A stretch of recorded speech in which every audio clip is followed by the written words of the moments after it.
할렐루야. 그리스도를 날마다 누리는 예배. 오늘 12월 21일 말씀 보도록 하겠습니다.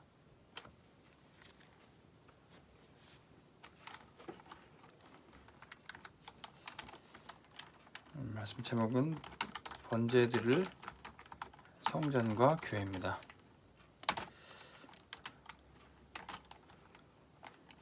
본 말씀은 레위기 1장 1절에서 17절. 번제는 성막에서 성소에서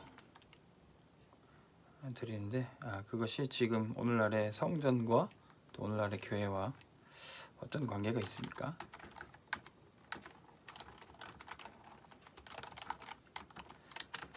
번제의 의미를 보면 레위기 오늘 1장 4절을 보니까 제사장이 그 제물 양이나 소의 그 제물에 안수하여 그 번제를 드리죠. 제사장이 그 제물에 안수할 때 모든 이스라엘 백성들의 죄가 또 대표된 그 제사장을 통하여서 그 제물인 양이나 소에 전가가 되는 것입니다. 그리고 그 제물을 죽였을 때, 피 흘려 죽였을 때 그것이 죄의 값으로 희생을 당하게 되는 것이죠. 자, 이것이 신학적인 원리로는 예수님의 세례를 우리가 생각해 볼 수 있는데, 이 세례 요한에게 예수님께 세례 받으러 왔더니 처음에는 세례 요한이 어찌 내게 세례를 받으십니까? 나는 예수님의 신발끈도 풀기 어려운 사람인데, 그때 예수님이 이것이 옳다, 하나님의 의를 이루는 것이다, 이렇게 얘기하면서 예수님이 세례를 받으셨죠. 그 세례 요한도 제사장 가문이었고요. 또 예수님의 머리에 손을 얹고 안수를 하는 것입니다. 그때 제사장인 세례 요한을 통해서 예수님의 머리 위에 손을 얹었을 때 우리의 모든 죄를 예수님이 담당하시게 되는 그런 사건이 일어나게 되는 것이죠. 그러면서 예수님을 보고 세례 요한이 뭐라고 선포했습니까? 바로 이분은 하나님의 어린 양이시다.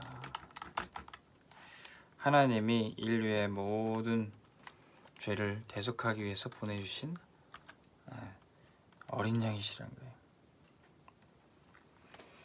우리가 죽어야 되는데 우리가 죄 때문에 망할 수 없었지만 우리 대신 이 어린 양이, 우리 대신 이 그리스도가 우리를 위해 죽으시고 번제 하나님께 제물로 드리심으로 우리가 모든 죄를 해결받았다는 겁니다. 그래서 이런 번제가, 이런 하나님께 드려지는 제사가 계속 있을 수 있는 곳이 바로 성전이에요. 그게 바로 교회죠. 그런데 이 성전을 짓는데 쓰임받는 그 사람은 굉장한 축복입니다. 이 성전을 짓는데 가장 멋지게 쓰임받았던 사람이 바로 다윗이죠. 이 다윗은 이 성전을 짓기 전에 먼저 하나님 앞에 예배하는 사람이었고 또 하나님으로부터 힘을 얻는 사람이었습니다. 우리 강단 말씀에도 주셨었는데 계속 이 말씀이 나오죠. 시편 18편 1절에 나의 힘이 되신 여호와여 내가 주를 사랑하나이다.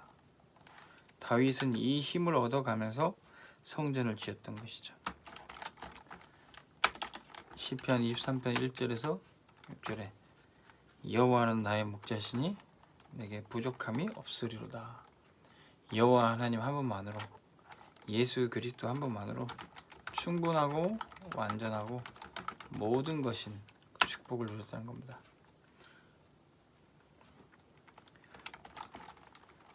그래서 시편 78편 70절에서 72절에 보니까 다윗은 그 마음에 완전한 언약을 갖고 있었고 그리고 그 손에 능숙한 실력을 가지고 이제 성전을 짓게 되는 겁니다. 우리가 예배드릴 때 영적인 힘을 얻고 또 그 영적인 힘을 통해서 실제 영역, 지력, 체력, 경제력, 인력까지 우리에게 세상을 정복할 수 있는 실력이 주어진다는 거죠. 그 힘 가지고 다윗은 평생에 수건 사역이었던 성전을 짓게 됩니다. 이 성전을 혼자 지는 게 아니라 후대를 위해서, 후대를 준비하면서 이 성전에 생명을 걸었던 거죠. 자, 다윗이 이 성전의 축복을 누렸던 것처럼 우리도 하나님께 진정한 제사, 번제를 드릴 성전을 어떻게 준비할 수 있겠습니까? 첫 번째, 우리의 성전은 하나님 앞에 흠없는 것, 최고의 것을 드리는 예배가 되어야 됩니다. 예배는 뭐 시간 나면 드리는 게 아니에요. 예배는 뭐 여유로운 때에 드리는 게 아닙니다. 예배는 항상 하나님께 최고를 드리는 거예요. 코로나라 예배 드리기 힘든 때다.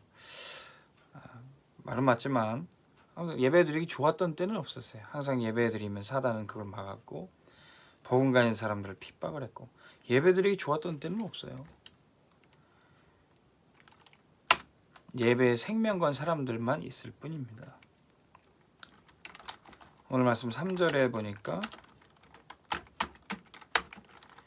흠없는 제물을, 흠없는 수컷의 양을, 수소를, 흠없는 제물을 드렸던 겁니다. 번제라는 것은 그 제물을 바로 죽여서 불로 태워서 드리는 겁니다.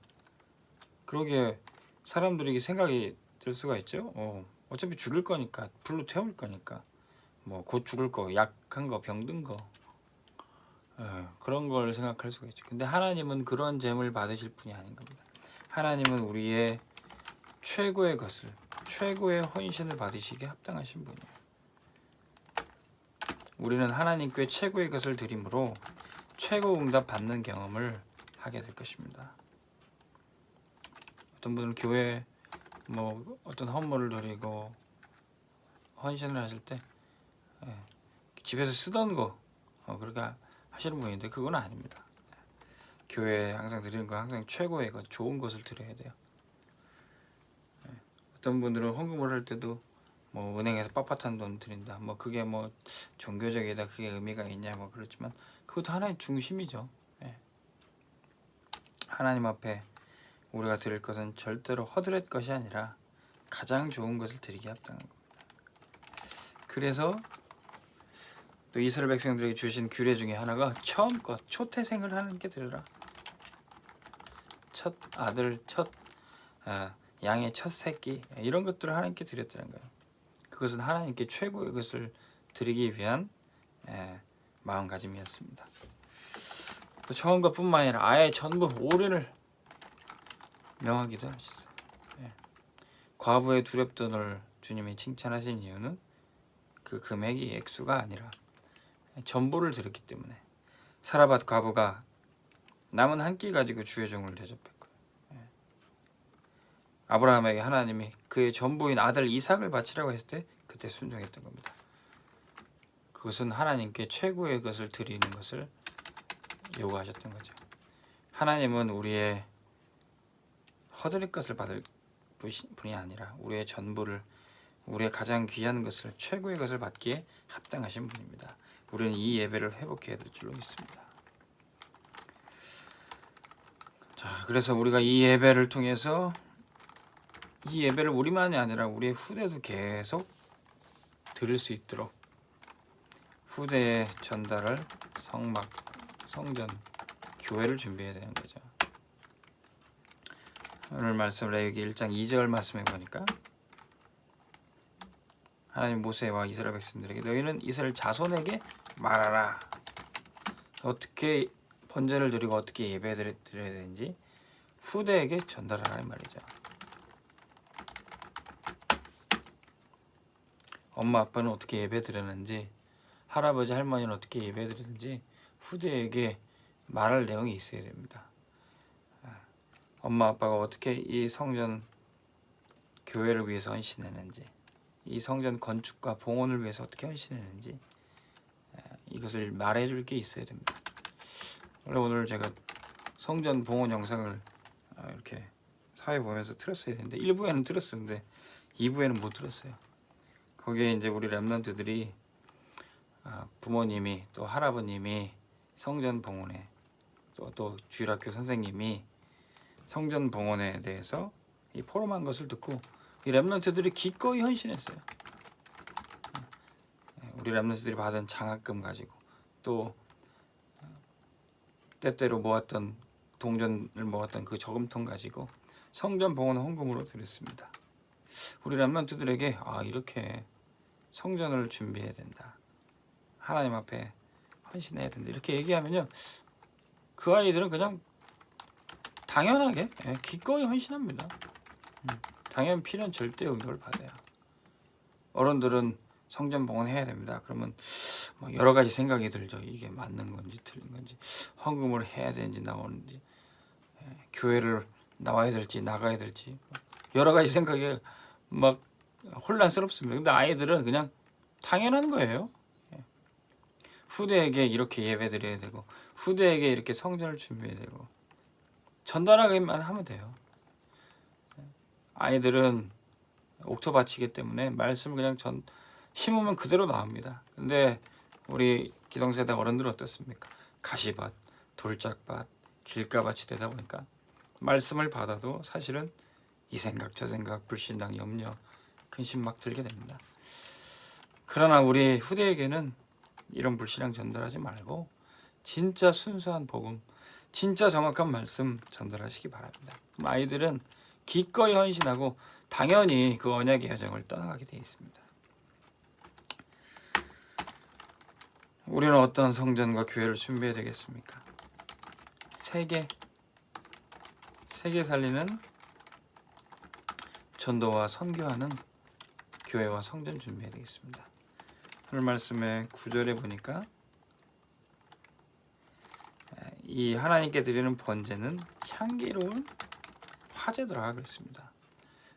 하나님 앞에 그 태워서 드리는 그 번제의 향기가 하나님 앞에는 향기고 또 그 지역에 이 번제가 드려지는 모든 주변에 향기로운 냄새가 된다는 겁니다.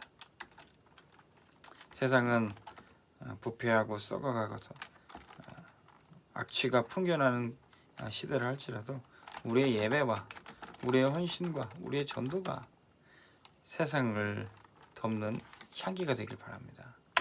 그 예배를 드리는 거예요. 언제까지 우리 교회가 지역사회의 지탄을 받고 세상에 손가락질을 당해야 되겠습니까? 이 향기를 회복해야 돼요. 고린도후서 2장 15절에 바울이 고린도 교회에 권면하게 너희는 그리스도의 향기다 이렇게 얘기하고 있어요. 너희는 그리스도의 편지다 이렇게. 우리의 예배와 우리의 헌신과 우리의 모든 삶이 우리의 모든 전도가 악취나는 세상을 바꾸는 그리스도의 향기가 되는 것이죠.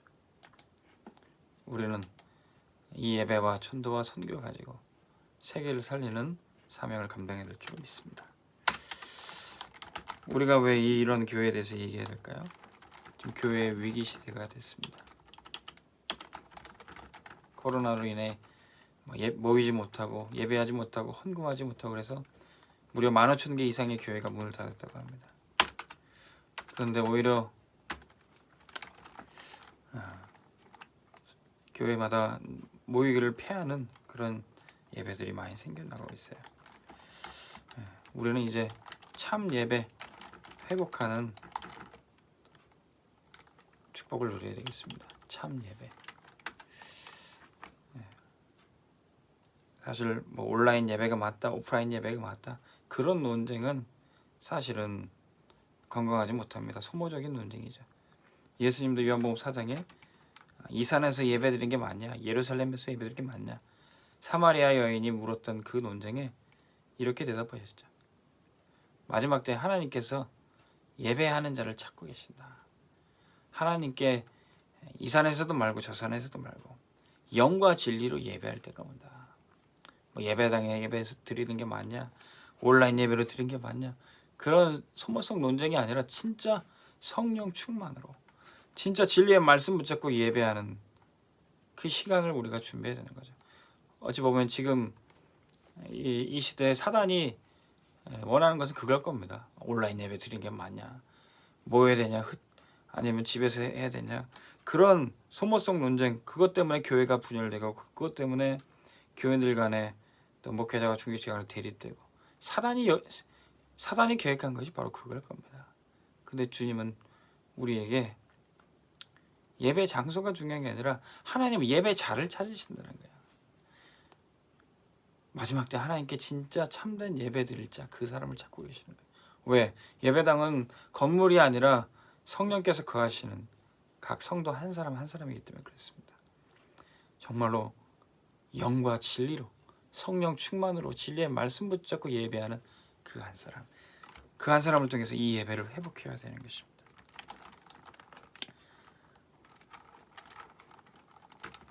그래서 예배 회복된 그 교회를 통해서 참 복음을 세상에 선포해야 되는 것이죠.